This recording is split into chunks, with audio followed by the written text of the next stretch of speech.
गिरावट बढ़ी है और शुरुआत इसकी थोड़ी सुस्त हुई थी। हमने देखा कि करीब 11 साढ़े 11 बजे तक सपाट कारोबार हो रहा था, लेकिन पिछले 2 घंटे में इसमें हम देख रहे हैं कि क्रैक आया है और ये शेयर करीब 3.5% गिर के कारोबार कर रहा है बीएसई का। लोअर लेवल से हमने देखा था 2100 रुपए के नीचे जाने के बाद थोड़ी बाइंग आई थी। बीएसई आपको लगता है रुचि जी की जो गेंस बने 2100 के लेवल से, क्या उसको सरेंडर कर देगा या फिर जिनके पास है तो कोई स्टॉप लॉस आप सजेस्ट करेंगे जो लगा के शेयर में अभी बने रहे? आई थिंक एक प्राइस वाइज करेक्शन हम ऑलरेडी ये स्टॉक में देख चुके हैं। 3000 के आसपास के हाईज ये स्टॉक ने एक महीने पहले बनाए थे और उसके बाद करेक्शन और के 2100 के आसपास सपोर्ट बना है और ये एग्जैक्टली इसके 200 दिन के मूविंग एवरेज के अराउंड है।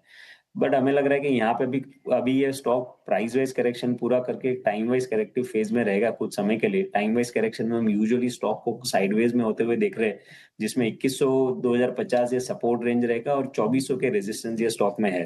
तो जब तक 2400 के लेवल्स को सरपास नहीं करता है तब तक मोमेंटम ज्यादा स्ट्रॉन्ग स्टॉक में एक्सपेक्टेड नहीं है। हालांकि डाउनसाइड भी लिमिटेड रहेगा, बट ट्रेडिंग के पर्सपेक्टिव से आई थिंक कुछ बड़े मूव्स इधर साइड स्टॉक में नहीं रहेंगे। सो अगर किसी ने नीचे के लेवल पे लिए हो तो इस पुल बैक मूव में यहाँ पे एक बार प्रॉफिट बुकिंग कर सकते हैं और जब भी ये 2400 के सरपास निकलता है तो फिर से पार्टिसिपेशन के लिए स्टॉक को रिव्यू कर सकते हैं। ठीक है, बीएसई को लेकर ये भी हो गया।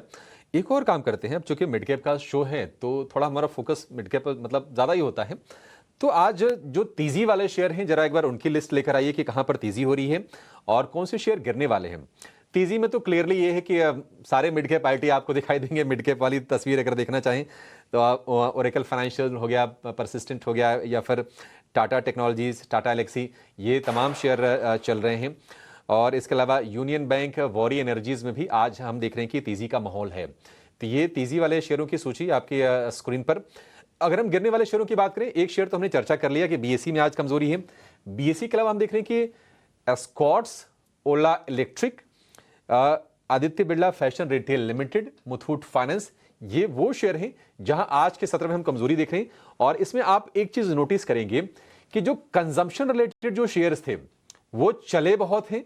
अगर आप देखेंगे 18 अगस्त से अब तक तो निफ्टी का जो ऑटो इंडेक्स है करीब करीब 13-14% आपको ऊपर दिखाई देगा, तो वहां पर प्रॉफिट टेकिंग आ रही है। ओला हमने देखा था कि ये शेयर जो निकल गया था करीब करीब आई थिंक ये 70 रुपए के आसपास चला गया था ओला का शेयर, और ये वहां से प्रेशर झेल के आ गया फिर से 60 रुपए के नीचे। एस्कॉर्ट्स कुबोटा में भी हम देख रहे हैं कि आज क्रैक है। Aditya Birla fashion retail limited, ये भी 90 रुपए के ऊपर था, आज हम देख रहे हैं कि गिरावट का शिकार ये हो रहा है। रुचि जी ये बताइए कि कहां पर आपको लगता है कि रिवर्सल आ सकता है, और जरा ओला पर भी व्यू दीजिएगा। ये ओला में मोमेंटम तो पिछले कुछ दिनों में काफी अच्छा बना था, बट हमने देखा है कि ये स्टॉक में सर्किट फिल्टर भी रिवाइज हुए हैं और अब T2T सेगमेंट में भी गया है। इसकी वजह से आई थिंक जो ट्रेडिंग इंटरेस्ट है वो शायद थोड़ा सा कम हुआ है स्टॉक में। बट लेकिन यहाँ पे अगर प्राइस रेस को थोड़ा सा डिप मिलता है तो 55-54 रुपए की रेंज में स्टॉक में 20 डे में का सपोर्ट है, जहाँ पे रिस्क रिवॉर्ड रेशियो फिर से अगर कोई पोजिशनल बेसिस पे काउंटर ट्रेड्स लेना चाहे तो वहाँ पे थोड़े फेवरेबल बन सकते हैं। सो 54-55 की रेंज में आई थिंक अगर ये स्टॉक मिलता है तो वहां पे थोड़ा फिर से अट्रैक्टिव बन सकता है।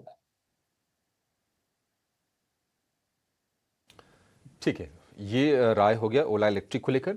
चलिए आखिर में ये जानेंगे कि अगर आप निवेशक हैं, अगर आप ट्रेड नहीं करते हैं, अगर आप लंबी अवधि में यकीन रखते हैं, तो मौके कहाँ हैं मिड कैप के महारथी को अपने साथ